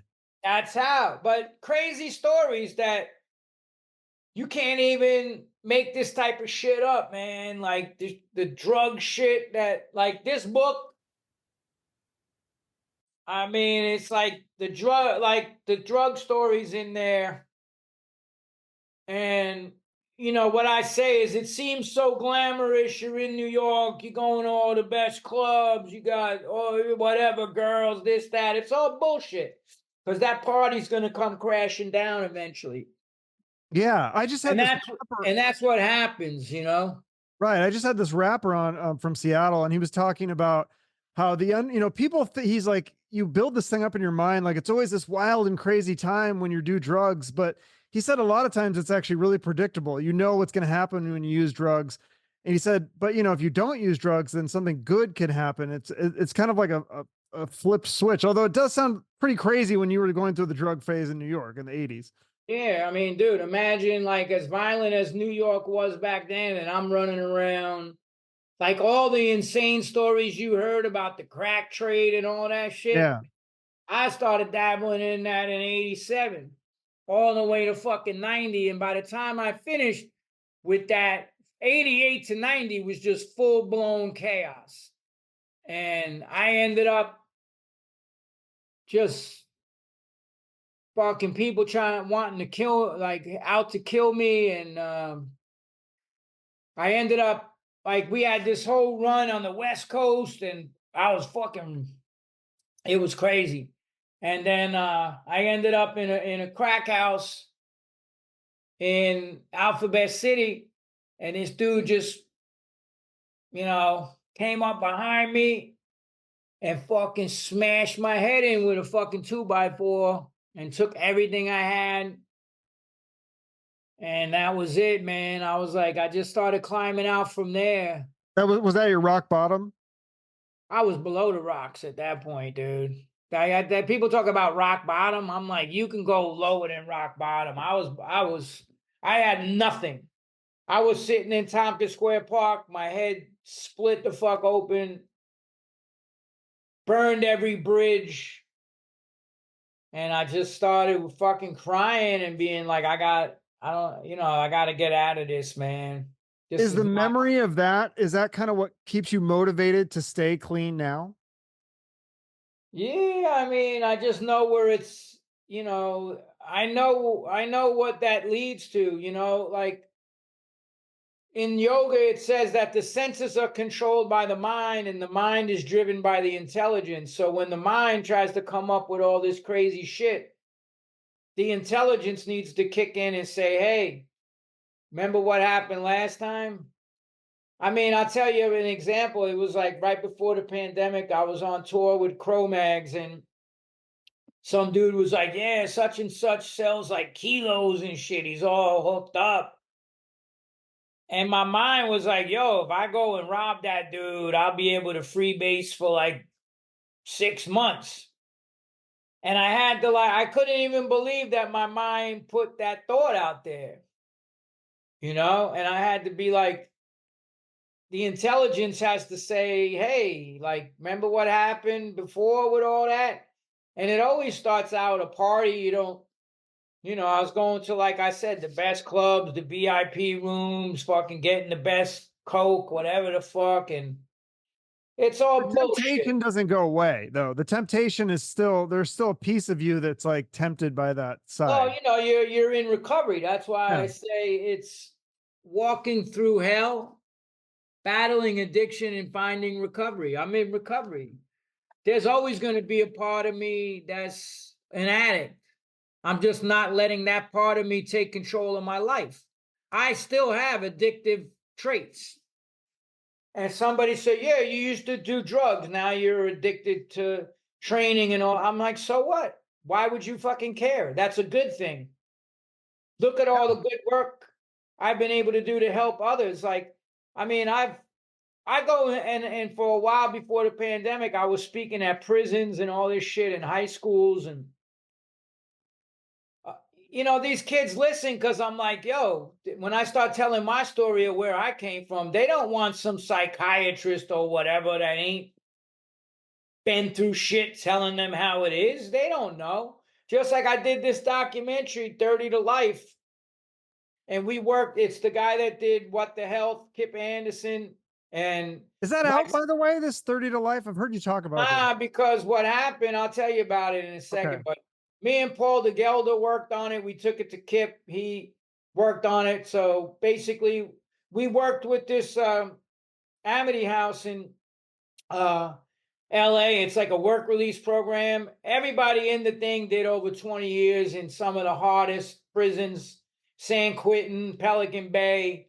I mean, these guys were shot callers. They were the fucking real deal. One guy did 40 years in like the worst fucking, he was there for the San Quentin riots, everything. And we put him through this whole process of purification. But, you know, the thing was, initially, the first day we went in there, everybody sat in a big semicircle, right? Like this. And then the people involved were sitting here. So everybody said their little piece. But you could just see these fucking hardened motherfuckers were just like, yeah, whatever. But when I spoke and I'm like, yo, here's my trip. This is where I came from. Abused in foster homes, on the streets, lockups, drugs, insanity, people being murdered around me. I know I could have went down that same path, but I had to choose. You saw like a little like that motherfucker been on some shit. He could have been one of us. I could have been one of those guys because everybody told me, even in lockup, you're going to spend your life in prison. I had that ability, and I'm not bragging about it. I'm just saying I had such a rage within me from what was done to me as a child that, and then you fuel that with drugs and alcohol, you're a fucking time bomb waiting to go off. That's why I got the time bomb on my hand. That's what they told me in lockup. I had to see a shrink. They tried to put me on Thorazine for a while. I was like, because I just started banging people out. Like, I didn't take no shit. And I would brutally, like, the first person that fucked with me in Spofford in the Bronx, I just beat him senseless with a fucking chair over his head and then went and knocked his friend out. Like, and they put me in, like, some isolation fucking unit. But I always had, my mother was like, you got the temper of your father. And I always knew. That scared me, man. I knew, and I wrote about it in the book because it's very a personal journey. And I was like, it terrified me that I knew that I was capable of snapping and actually murdering somebody. And I knew I had to be, like I said, everything that was harbored inside of me from what was done to me as a child, and then and then you're fueling all of that, and then the violence just that existed on the streets of New York, and then you're fueling all of that shit with, the match that lights the gasoline is the drugs and alcohol, because then you're not making the proper decisions in your life, because the decision-making process is screwed with these drugs and alcohol. And even when I was locked up and I went to Rawway and I went to Fishkill Max, Rawway was in Jersey and then Fishkill was in like a little bit north upstate New York. You know how many of those motherfuckers said, it's what I did in that moment of being high that has me here for the rest of my life? Because it was the lifers group. They were never getting out. They got life in prison. It was the lifers group were the ones that was talking to us. And I was like, I knew that I had that ability to murder somebody. Like, and I said that if any of these drug dealers would have resisted, I always got the upper hand on them. But there was one situation, and I talk about it in the book, that I almost got murdered. We got this Colombian in the car, and anybody that knows New York in the 80s on 18th and 8th Avenue, the Colombians were all over there. You could buy 10 kilos on the street. So this dude who always posed himself, he called himself Crazy Dave, Cuban. The first time I ever smoked freebase was with him in Florida. And if you saw Cocaine Cowboys, right? That documentary. Yeah. His brother took 2 whatever kilos. I mean, he just came in with a bag like this of blow and asked me if I ever freebased. I said no. I was sniffing at the time. This was like 88, 87. So we just start freebasing, and I'm fucking up for 2 days, and then it just got crazy where like I just started grabbing people and taking the pipe from them, and they were like, yo, we got to get the fuck out of here. And the dude, Crazy Dave, says, oh, you could sleep in my brother's room, right? So this is the first time I ever freebased. And I was like on the carpet looking for rocks. And he's like, yo, take these Valiums and go to sleep. So I was like in that stage where it's in between like sleep and being awake. I was up for 2 days. My fucking heart's popping out of my chest. I start feeling the barbiturates kick in, breathing slowing down. Still right before the sunrise. I'm like in the dude's waterbed. You know, he had the whole fucking drug dealer room with the black mirrored glass and the fucking waterbed. And I'm like nodding off. And then I hear outside of his window a car pull up on the lawn. I hear 2 doors open. I hear the bolts of 2 AR-15s click right into the room where I was. Then they start doing the fucking bed. I rolled off on the floor. The bed explodes, the water bed, the glass is everywhere. They did a walk around the house. And this particular house had brick 3 feet to the fucking, it was brick and then sheetrock and wood or whatever the fuck else, particle board, whatever the fuck they built the houses with. Anybody, if that house would not have had that brick, everybody would have been fucking dead. And they did a walk around the house, emptied out both clips, got back in the car and pulled off. That was my first time smoking freebase. I found out he had robbed fucking the cartel, the Cuban cartel for drugs. And that was, and without telling us where he got that blow from. And that was my first experience. And this was the guy I was running with, this guy fucking Crazy Dave, Cuban Dave. Este Cubano, fucking, you know, always posing like he's this crazy motherfucker.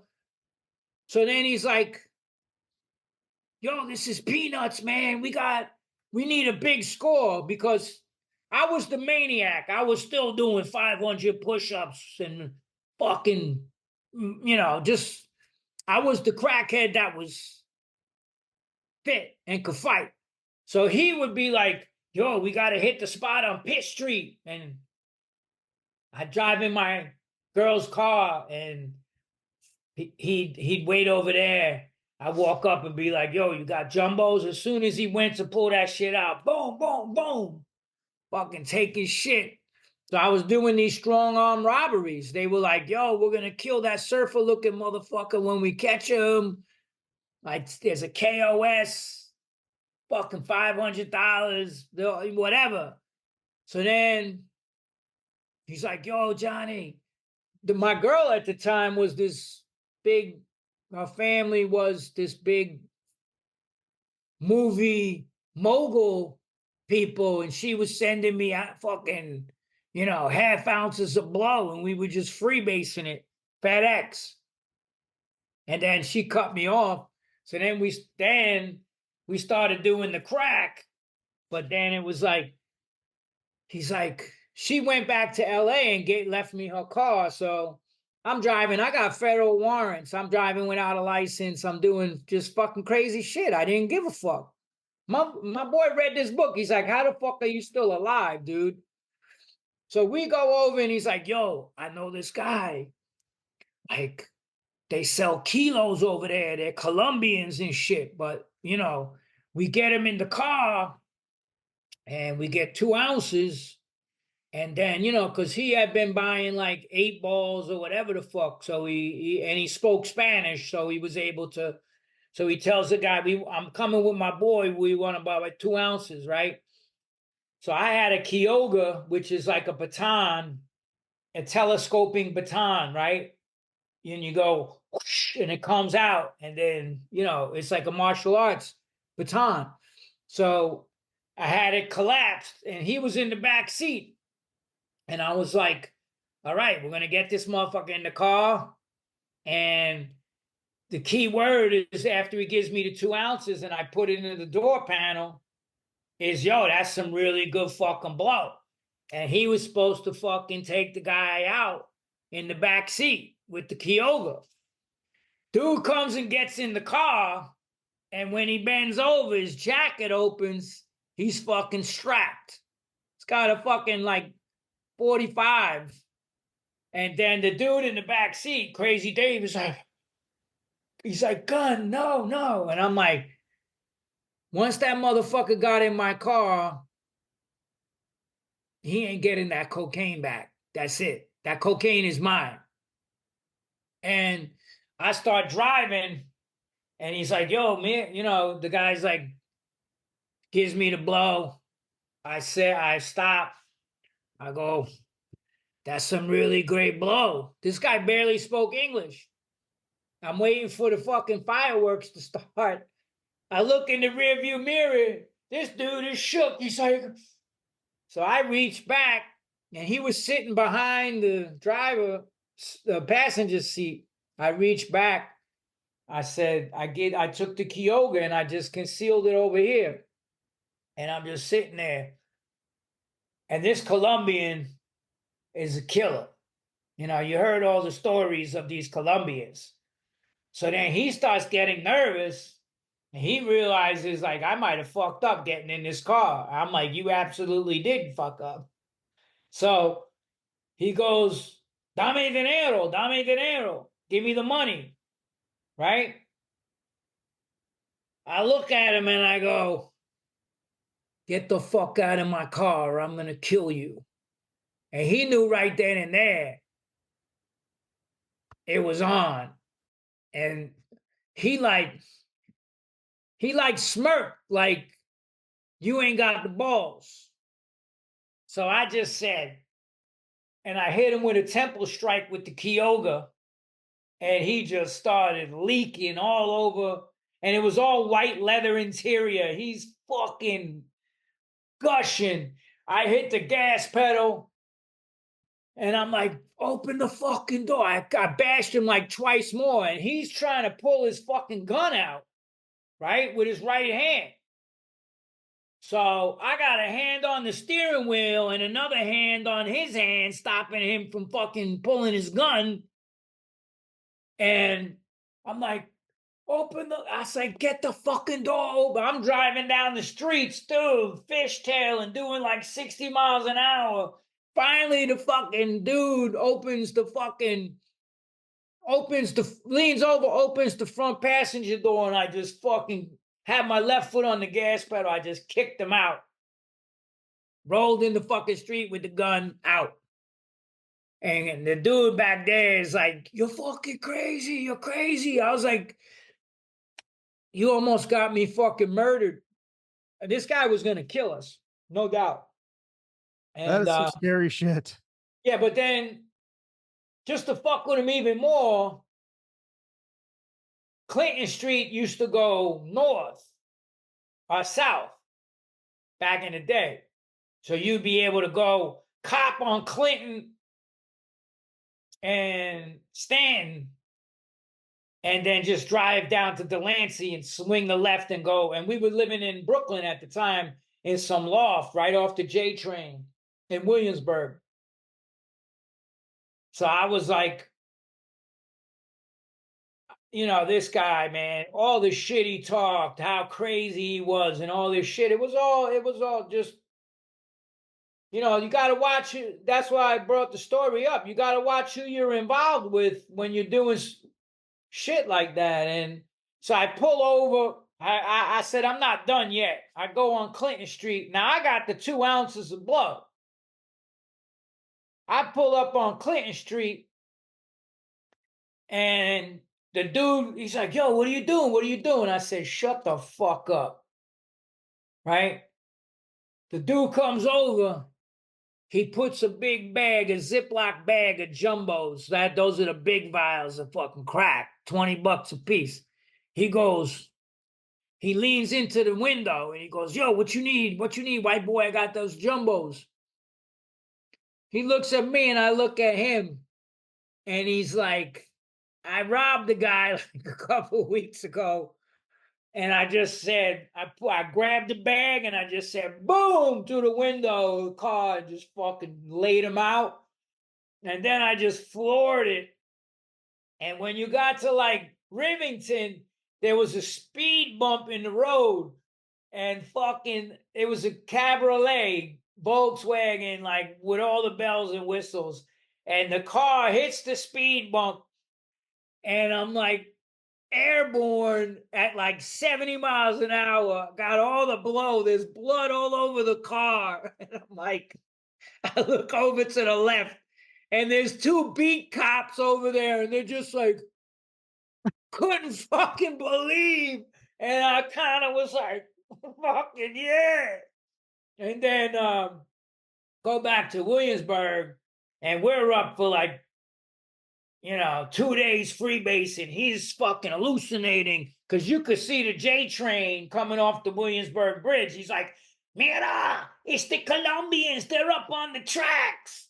But the one thing about him was he kept, every time I would go take a piss or something, he would snatch rocks or steal drugs from me. And I knew he was doing it.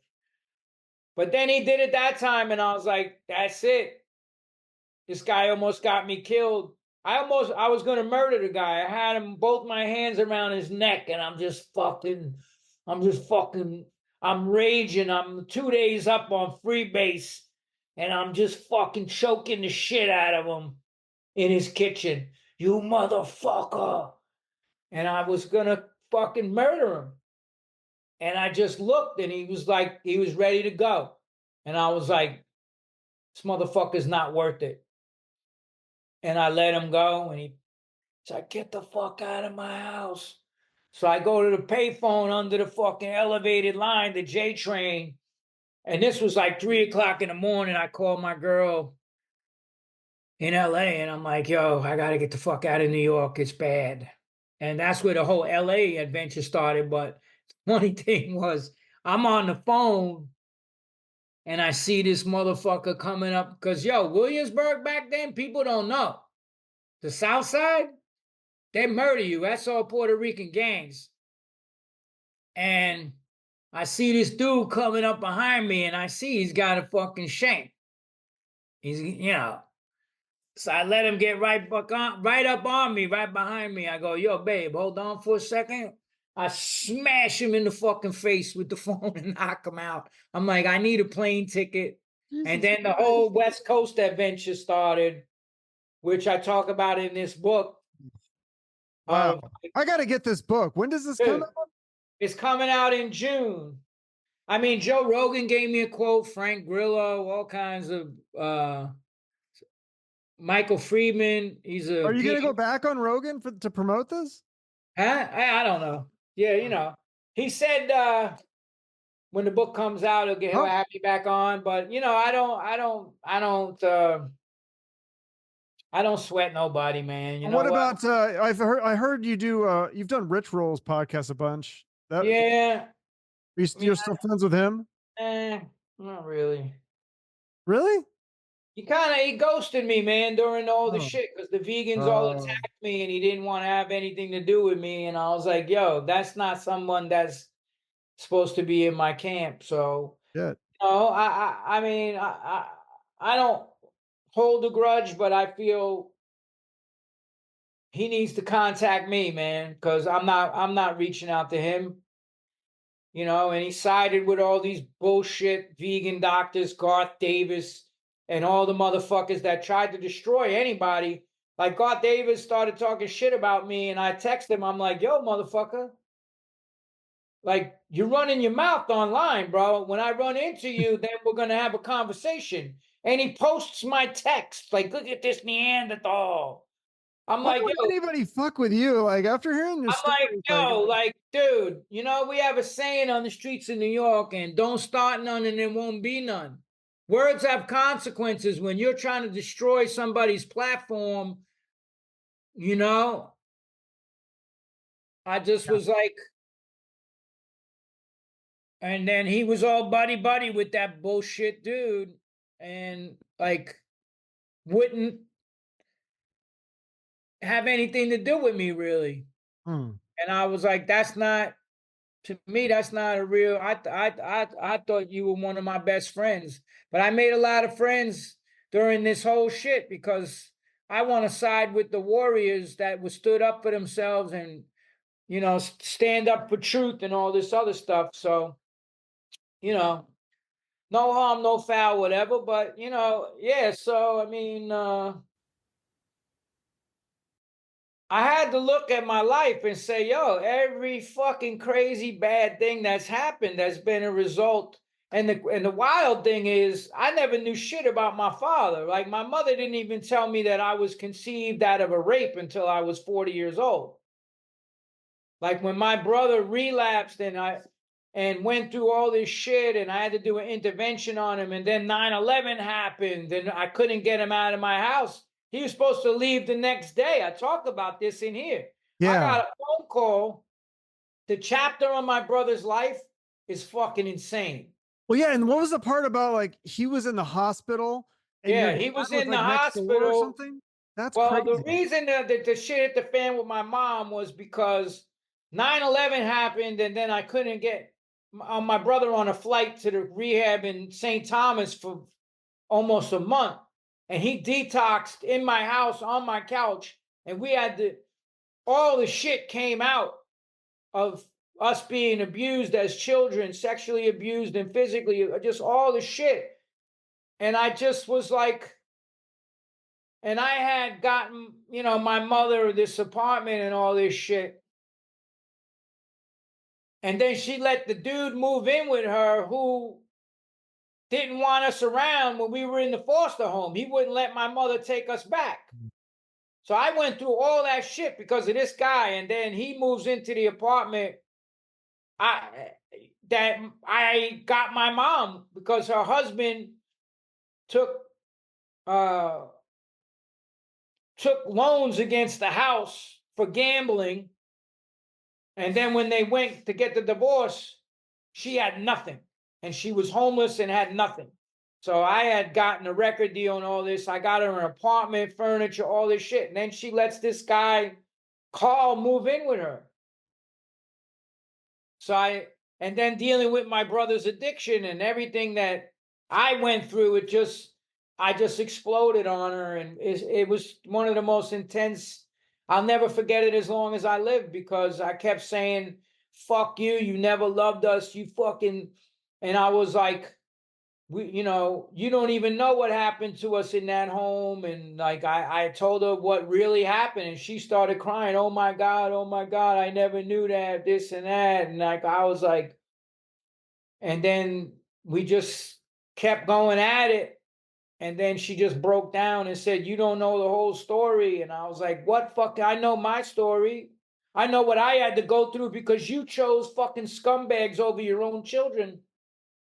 And that's when she was like, I never planned to have you or your younger brother, Frank. I was raped by your father. I left him, he broke in, raped me, and the family said not to have you, but I couldn't do that.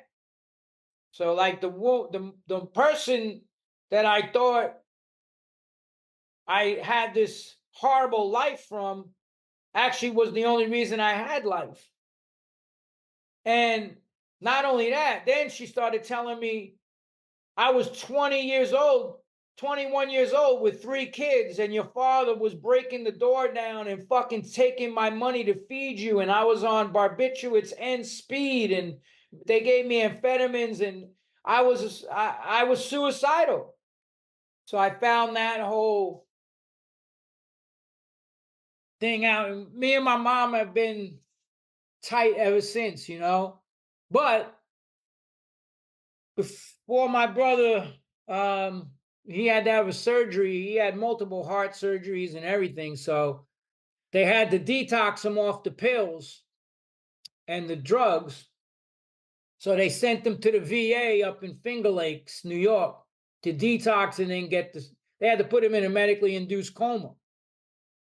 So the first day he gets in there, the nurse is reading his chart. And she's like, "Oh, Frank McGowan, are you any relation to John McGowan?" And my brother goes, "Yeah, John Joseph McGowan from the Cro-Mags. That's my brother." And she goes, "No, John Emil McGowan." And my brother goes, "That's my father." And the nurse goes, "John Emil McGowan is your father." And my brother goes, "Yeah, well, why are you asking me that?" She goes, "I'll be right back." She comes back like 5 minutes later, and she says, "What's your mother's maiden name?" Marie Petak. What's your brothers, Eugene and John? Yep. She says, her mouth drops, and she says, "Your father's dying in the room next door to you." I mean, and my brother was just like, and she says we didn't even know he was in the military. This is a VA hospital. And he says that he wants to send the priest in to ask for forgiveness. My brother said, "Tell him to fucking burn in hell." Shit. Wow. And then, like, when my brother got discharged, they gave him my father's final possessions. Like, he didn't, like, nobody claimed his ashes or anything. But somehow or another, they gave my brother this paper bag. And the only thing, my father was homeless. He did what he did to my mom, to other women, had children with other women and beat women and did whatever. The only thing he had was a filthy pair of sneakers, a filthy shirt, a filthy pair of pants, and a half a pack of Camel non-filters. That's what his life was reduced to. I said, "Frank, if I wrote what just happened to you in a movie, nobody would believe it. The suspension of disbelief. They would never fucking believe. You never see this guy, and all of a sudden he's dying in the room next to you in the VA. What are the odds of that?" I said, "That was the universe, God, Krishna, whatever, holding up a mirror and showing you this is where your life is headed. You did the same thing, bro. You abandoned your children. You're an addict. You're violent. Your health's fucked up. You're going to end up in that same." And he died alone. My brother died alone. You know, he had to he isolated himself away from everybody. And that's why I never forgive these motherfuckers either, because he had health issues already, and they told him to take that fucking booster, the VA, that it was safe and all this shit. And he had a massive stroke less than 2 weeks after he got the booster. And he couldn't move, he couldn't talk, he couldn't leave the house. His whole Wow. left side was paralyzed. And they were delivering his pills to him from the VA. They would come and give him his Oxycontins and whatever the fuck. And then he was calling Uber. They gave him money, and because they fucked him up. He won a law case against the VA. So they gave him money. They paid his rent. They gave him Mercer from a surgery that he got and fucked him up. And then that was the reason he kept taking the Oxycontins to deal with the pain. And then he was addicted. And then if you can't get the oxys, what do? You fucking sniff some dope. You do whatever. So he was having the fucking car service go to the liquor store and bring him bottles of booze. So when he couldn't, I was trying to talk to him, and he's like, "Hey, I'm fucking dying, I'm dying." And I was like, go to the VA and check into the detox. But he wouldn't do it. As a matter of fact, his girlfriend at the time died in the same apartment with him few months earlier. She OD'd from oxys. She had kidney failure. She was on dialysis, and they would fucking pill junkies together, and she died in his arms. I had to do an intervention on him. I took him to the VA on 23rd Street. I call up the next day to go see him and bring him what he needs. And they're like, he left. Went right back to that apartment. And then the VA shit happened. And when that, you know, seeing my father and all that shit, dude, and that was crazy. And then that stroke paralyzed him. And then he just checked out. He was just like drugs and booze every day and didn't eat. And then his heart just stopped.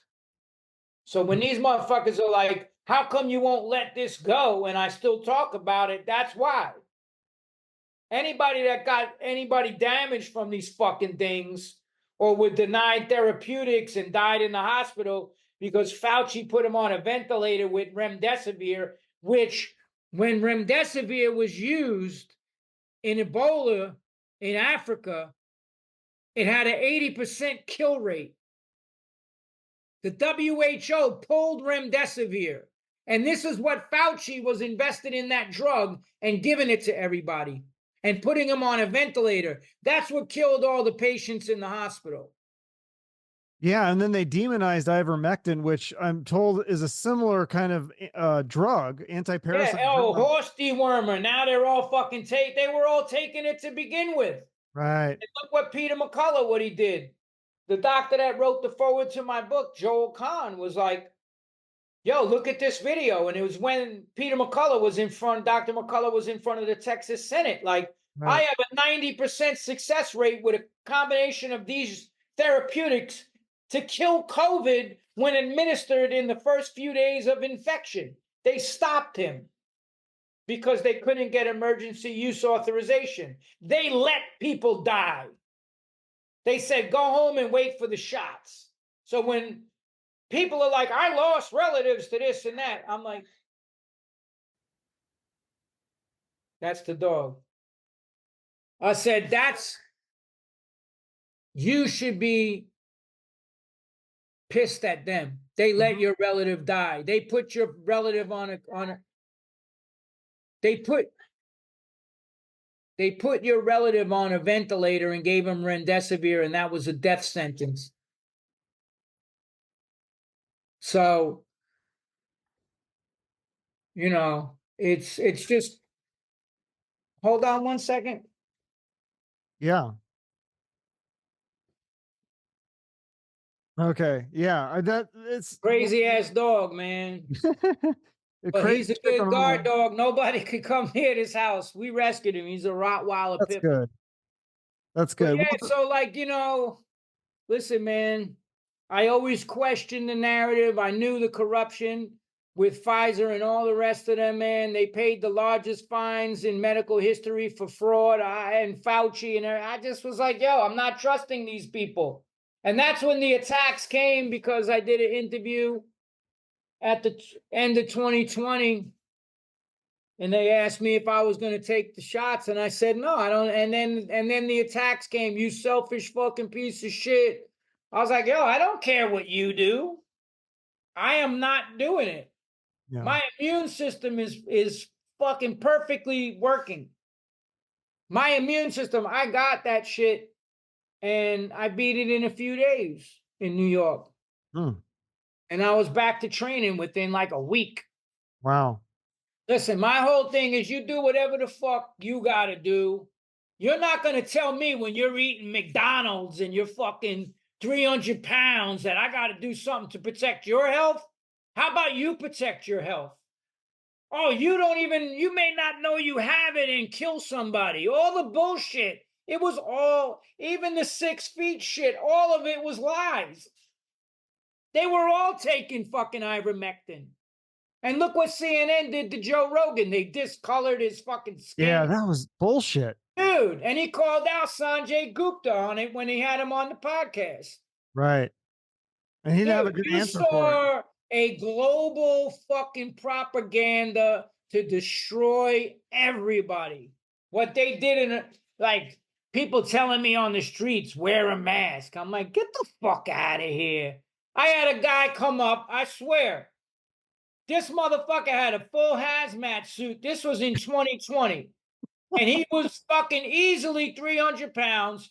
And he's coming out of McDonald's with 2 huge fucking bags and a full-on hazmat suit with like a fucking oxygen filtered shit behind him. Yeah. And he goes to me when he goes by, put a mask on, asshole. I mean, that's the kind of... I would have loved to hear a message of, this was a time during the pandemic, would have been the perfect time for people to say, hey, this is a time to get healthy. Let's go to the gym. Let's all start eating healthy. Let's all get sunlight. Let's all do it together. It didn't happen. They told you to stay in. Yeah. And you know what else? You look at the direct correlation. Do you know what else? Besides all the money they made off of the shots themselves, do you know what else they made fucking millions of dollars off of? Antidepressants. Really? I didn't That's know right, that. because everybody was fucking freaked the fuck out. So many people were taking these drugs for anxiety. That's sad. They isolated everybody. So people who are already fucking having issues, it just multiplied it by 100. When all the people with rolling death counts. If you got shot or a car accident, your shit was counted in the COVID count. It was complete bullshit. And the people with addiction issues couldn't go to their meetings and stuff. Yeah, and you know, so many people relapsed and died, and then new people got into the drugs. It was a fucking horrible thing what they did to people, and now everybody's like, move on. No, you gotta hold these motherfuckers accountable that did this shit. It just came out that Fauci-funded EcoHealth Alliance, they went to the fucking Wuhan lab, they did the experimental shit, the gain of function that led to the virus. You had people, oh, somebody ate a bat. Yeah, get the fuck out of here. The shit that and that's what they said. If you question anything that these motherfuckers said, it came out of a wet market and all the bullshit that they came out with against people, man. Yeah. I'm sorry, but I will never forget the bullshit that they did. And nobody should. Nobody should. They caused millions of deaths, and they still are. Millions of people are fucking getting cancers and all this shit now because of what these mRNA things are doing to people. Nobody wants to look into it, though. They just want to believe turn on the mainstream media. Have you seen a single death attributed to the shots? They don't admit that, no. But I mean, even the vaccine reporting system is like McCullough, I had him on the show, and he said it's the most deaths caused by a vaccine ever in the history. And it was only 1%. That's the thing. That was only VAERS only had 1% of the actual cases. And they made it so difficult to file a case, most people didn't even want to get involved. And then they stopped they shut the whole VAERS reporting system down. Did they? Well, it's a felony. They said, oh, you could just go on there and lie and make shit up. Facebook had a group of 250,000 people that were injured. There was 250,000 people on this Facebook group of pictures and stories of their loved ones that were in the hospital and injured or died. And fucking Zuckerberg took it down. Yeah, that's crazy. Well, that's Bill Gates's boy. They hang out together. Bill Gates said this is the next generation of great thinkers. And look what he did during the election, or anybody that spoke out against COVID. He fucking took their shit down. Twitter did the same thing. In Event 201, that's the first thing they said. Number one during that meeting, not even a year before COVID in 2019, Event 201 in New York City, first thing we have to do is control the narrative completely. There's too much free speech out there. We have to shut all the misinformation and disinformation. You know, man, they took down my first page of 150,000 followers on Instagram. Everything that I said turned out to be the truth. Really? Wow. That's right. That's crazy. I didn't know Yeah, that. man, they came at me fucking hard, bro, but I don't give a fuck. I love it. Well, keep doing what you're doing. The book is coming out. The book's coming out in June, Destroying Monsters. Destroying Monsters. A And lot of people are dealing with whatever monsters you got, and that's a term that we said on the streets of New York. When you had he got the monster, that meant like a serious habit, Right.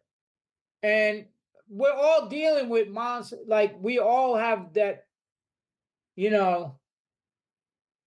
all have our monsters to that, even the proverbial like monster under the bed, right, in our heads, in our minds, in our lives. And we have to confront them, because that's what I say.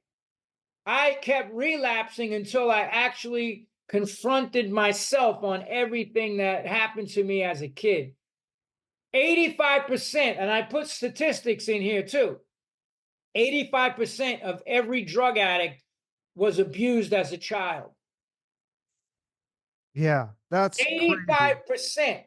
That's why I say you can't judge people because they fell into addiction. How did they get there?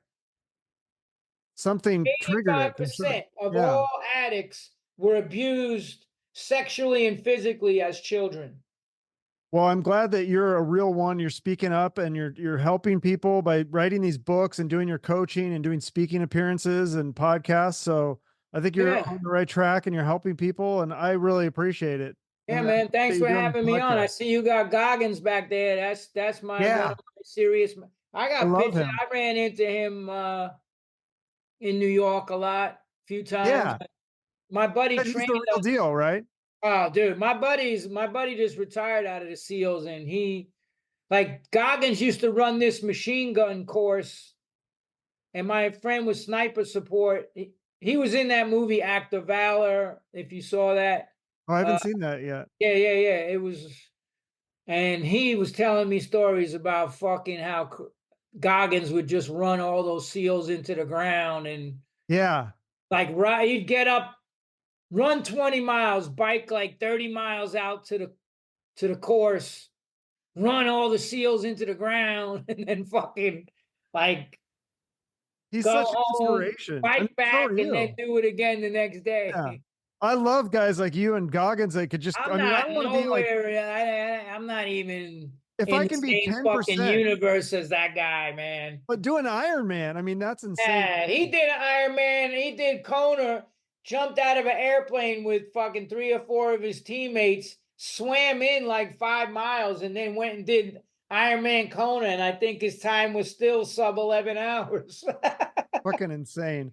All right, thanks, John. I will get this episode up soon. Yeah, man. Let me know, and I'll post it for sure. And that's what I tell everybody, man. Thank you. I appreciate it. If you're dealing with your shit, you can't be one of these one day motherfuckers. One day never happens, right? You have to be a day one person. Today's the fucking day. I'm not gonna drink. And what do they say? And I'll leave you with this. Don't punish yourself over the mistakes you made in the past, right? Stay present in the moment, because when we look to the past, what happens? Depression. When we fucking constantly looking ahead, it's anxiety. Stay in the moment. Live your life how you want to live it, not under anybody else's rules, and try to be 1% better every day. Like Chris Nikic says, the Down syndrome Ironman, first athlete with Down syndrome to complete Kona. Just be 1% better every day. That's it. Just try to outdo your yesterday. Great advice. Thank you so much. Hey, thanks for having me on, bro. All right. We'll be in touch. All right. Peace. Bye-bye.